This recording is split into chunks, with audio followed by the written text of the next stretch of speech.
வணக்கம். USA studio. Movie name mission impossible ஆன்லைட். Okay,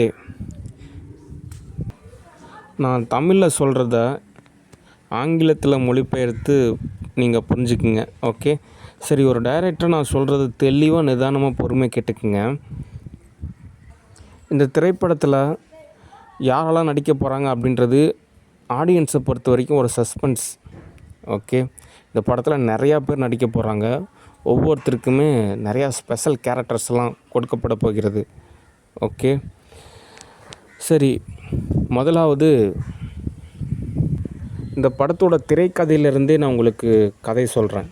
okay, IMF அமைப்பு உலகத்துக்கு சேவை செஞ்சதுக்காக நிறைய பேர் பாராட்டுறாங்க.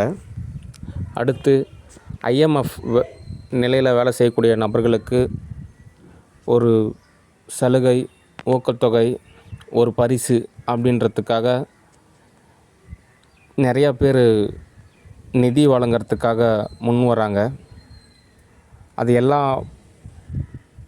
பலனையுமே ஐஎம்எஃப் பெற்றுக்கொள்கிறாங்க.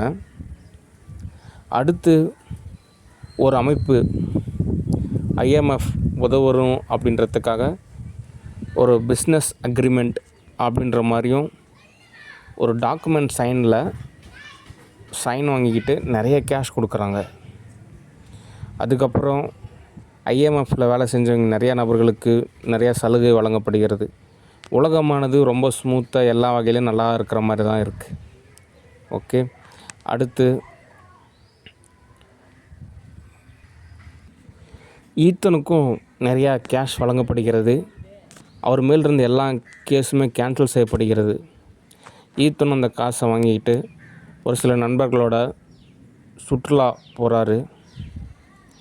ஈத்தனை பொறுத்த வரைக்கும் இந்த பூமி சொர்க்கம் அப்படின்ற மாதிரியே அவர் உணர்றாரு. ஒரு நாள் இரவு பொழுது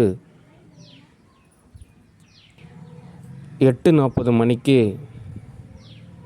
ஐஎம்எஃப் இன்ஃபர்மேஷனில் பழைய டெக்னாலஜி உள்ள ஒரு தகவல் ஈத்தனுக்கு கிடைக்கிது. அதை ஈத்தன் என்ன ஏதுன்னு புரிஞ்சுக்கிறாரு. அப்போ தான் அவங்க அந்த தகவல் பெட்டியில் ஒரு தகவல் சொல்கிறாங்க. அதாவது என்ன தகவல் அப்படின்னா, ஐஎம்எஃப் பொறுத்த வரைக்கும் இந்த உலகத்துக்கு சேவை செய்யணும், பாதுகாப்பு மற்றும் உறுதுணையாக இருக்கணும் அப்படின்னு தான் ஆரம்பிக்கப்பட்டது. கிடைக்கக்கூடிய நிதி எவ்வளவானாலும் அதை சரியாக பயன்படுத்தி சேவை செய்யணும் அப்படின்றது தான் நோக்கமாக இருந்தது. ஆனால் ஒரு அக்ரிமெண்ட் பாலிசி கொஞ்சம் கொஞ்சமாக எல்லாத்தையும் மாற்றிருச்சு. உலகமானது யாரோ ஒரு சில நபரால் மனித நிலையில் உருவாக்கப்பட்ட ஆர்டிஃபிஷியல் இன்டெலிஜென்ஸ் அமைப்பை பயன்படுத்தி உளவியல் ரீதியாக எல்லாத்தையுமே ஆக்கிரமித்து நிர்வாகம் செய்கிறாங்க. இதோட விளைவாக பல நபர்களோட வங்கி கணக்கு தொகை சரியான முறையில் காணாமல் போயிருக்கு. உலகம் ரொம்பவே நியாயமாகவும் சரியாகவும் இயங்குகிற மாதிரி மிகவும் உளவியல் ரீதியான ஒரு பாதிப்புக்குள்ளாகிட்டு இருக்கு. ஐஎம்எஃப் ஃபண்ட் எல்லாமே இன்னும் ஒரு சில மாதங்களில் காணாமல் போகுது. அது மட்டும் இல்லாமல் உலகத்தில் பல பொருளாதார வீழ்ச்சி ஏற்பட போகுது. மனிதர்கள் சொற்பமாகவே வாழ்வாங்க அப்படின்ற மாதிரியான ஒரு நிலை ஏற்பட போகுது. இது எல்லாத்தையும் ஈத்தன் நீங்கள் தான் மீட்கணும்.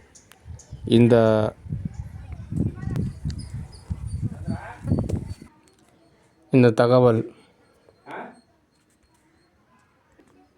தானாக அளிக்கப்பட்டதுக்கப்புறம் யாரிடமும் பகிர வேண்டாம். இந்த மிஷன் கம்ப்ளீட் ஆனதுக்கப்புறம் ஐஎம்எஃப்போட ஹெட் குவார்ட்டர்ஸில் மையப்பகுதியிலான ஒரு கட்டடத்தில் உங்களுக்கு உண்டான தகவல் காத்திருக்கும் அப்படிங்கிற விஷயத்தை ஈத்தன் கேட்குறாரு. ஈத்தன் கேட்டதுக்கப்புறம் அவருக்கு ஒரு லெட்டர் கிடைக்கிது. அந்த லெட்டரில் மேலும் சில டீட்டெயில்ஸ்லாம் இருக்குது. அதுக்கப்புறம் அவர் கிடைச்ச எல்லா எவிடன்ஸுமே அவர் டெஸ்ட்ராய் பண்ணிடுறாரு. அதுக்கப்புறம் ப்ராஜெக்ட் ஸ்டார்ட் ஆகுது. ஓகே, சரி, இந்த படத்தோட ஸ்க்ரீன் ப்ளேவில் ஒரு ஆர்டிஃபிஷியல் இன்டெலிஜென்ஸ் அமைப்பான உருவாக்கப்பட்ட ஒரு நிலையால் மனித நிலையோட உளவியலை சரியாக புரிஞ்சுக்கிட்டு அதை சரியான விதத்தில் நிர்வகிக்கிறாங்க. இதனால் ஏற்படக்கூடிய நிகழ்வானது எர்த் அப்படின்றது மனிதர்களுக்கு கிடையாது அப்படின்ற ஒரு நிலை மாதிரியான ஒரு நிலை உருவாகும். அது மட்டும் கிடையாது, ஆர்டிஃபிஷியல் இன்டெலிஜென்ஸ் நிலையால் மனித நிலையோட ஒரு மேன்மையான ஒரு நிலை அப்படின்ற ஒரு நிலையால் மனிதர்களே தாழ்ந்து போவாங்க அப்படின்ற ஒரு நிலை. அடுத்து பொருளாதாரம் அப்படின்ற ஒரு நிலையில் ரொம்பவே துல்லியமாக, ரொம்பவே சரியாக, ரொம்பவே நியாயமாக தொகை கிடைக்கவும் செய்யும், தொகை மாயமாகவும் மறையும். இம்மாதிரியான எரர்லாம் நடந்துகிட்ருக்கிறப்போ ஈத்தன் அதை எப்படி எல்லாத்தையும் சால்வ் பண்ணுறாரு அப்படின்ற ஒரு விஷயம் இருக்கும். ஈத்தன் அந்த அமைப்புக்கு எதிராக செயல்படுறது அந்த அமைப்பில் இருக்கக்கூடிய நபர்களுக்கு தெரிஞ்சதுக்கப்புறம் ஈத்தனுக்கு அவங்க யாரும் எதுவும் தடை செய்ய மாட்டாங்க, அவங்களுக்கு சுதந்திரம் வழங்குவாங்க. ஏன் அப்படின்னா அவங்களோட நிலையில் சுதந்திரம் அப்படின்றது உலகத்தில் எவ்வளோ பெரிய ஆபத்தானது அப்படின்ற மாதிரியான ஒரு நிலையை அவங்க சரியாக புரிஞ்சு வச்சுருக்காங்க அப்படின்னு இந்த படத்தில் ஒரு வசனம் இருக்குது. ஈத்தன் ரொம்ப சுதந்திரமாக அந்த பிரச்சனையை சால்வ் பண்ணுறப்போ இன்னும் அளவுக்கு அதிகமான சுதந்திரமான ஒரு நிலையில் நிறையா விஷயத்த அவர் ஸ்பேஸ் பண்ணுறாரு. இறுதியாக ஈத்தனுக்கு பல ட்ரில்லியன் அளவு கேஷு கிடைக்கிது. அதை அவர் சரியான விதத்தில் பயன்படுத்துகிறாரு, நிராகரிக்கிறாரு, நிறையா விஷயத்த அவர் மாறுதலை செய்கிறாரு. உலகம் நினச்சி பார்க்க முடியாத அளவுக்கு டெக்னாலஜியில் வேகமாக முன்னேறுது. ஓகே, சரி, இந்த படத்தோட நிறையா கான்செப்ட் ஒரு ஃப்யூச்சர் விஷனாக இருக்கும். அதாவது எதிர்காலத்தில் நடக்கக்கூடிய ஒரு நிகழ்வுகளாக இருக்கும். ஓகே, மருத்துவத்துறை சார்ந்த உளவியலாகவும் மருத்துவத்துறைக்கே ஒரு அங்கீகாரமாகவும் அதே சமயத்தில் விஞ்ஞான ரீதியான ஒரு தொழில்நுட்பத்துக்கு ஒரு அங்கீகாரமாகவும் ஒரு தரமான யதார்த்தமான ஒரு தொழில்நுட்ப காலத்துக்கான ஒரு திரைப்படம். ஓகே, ஒரு சில நபர்களுக்கு ஒரு டைரக்டர் ஓகே இருந்தாலும் ஒரு சில தகவல் சொல்கிறப்ப தான் அவங்களுக்கு ஒரு நம்பிக்கை.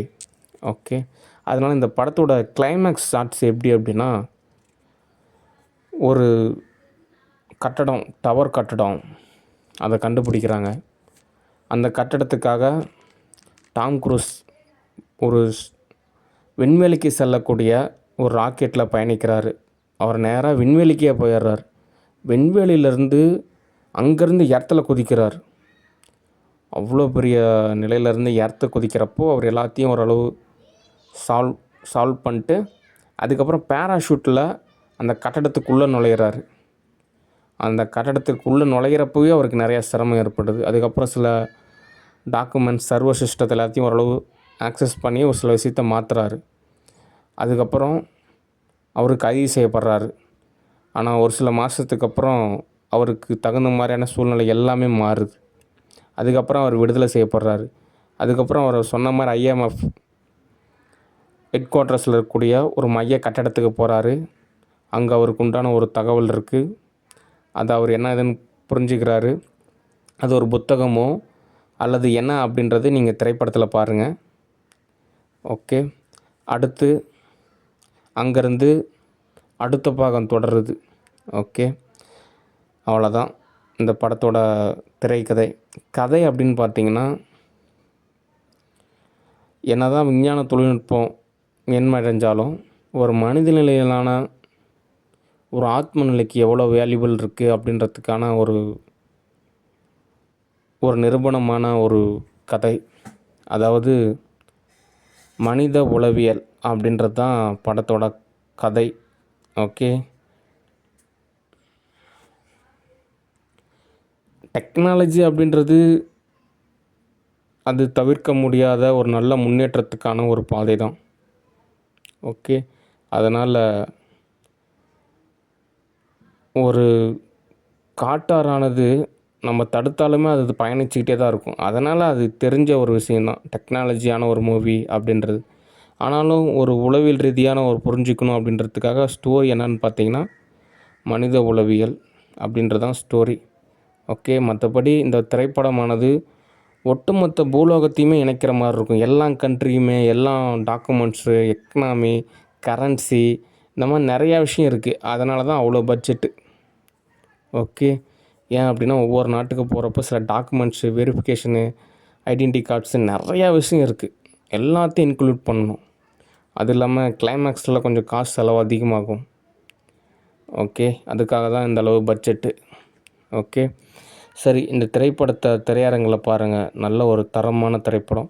ஆனால் இந்த திரைப்படமானது இப்போ இருக்கக்கூடிய ஜென்ரேஷனை விட இன்னும் அடுத்த ஒரு 100 வருஷம், 200 வருஷம், 300 வருஷத்துக்கு அப்புறம் மிகப்பெரிய ஒரு தாக்கத்தை ஏற்படுத்தக்கூடிய ஒரு திரைப்படமாகவே இருக்கும். ஓகே. ஒரு ஃப்யூச்சர் விஷன் மூவி. ஓகே. பல வருஷத்துக்கு அப்புறம் கூட இந்த மூவி பார்க்குறப்போ இது இப்போ தான் புதுசாக இந்த திரைப்படத்தை பார்க்குற மாதிரியே இருக்கும். அந்த அளவுக்கு ஒரு தரமான ஒரு மூவி. ஓகே. சரி, யுஎஸ்ஏ ஸ்டுடியோ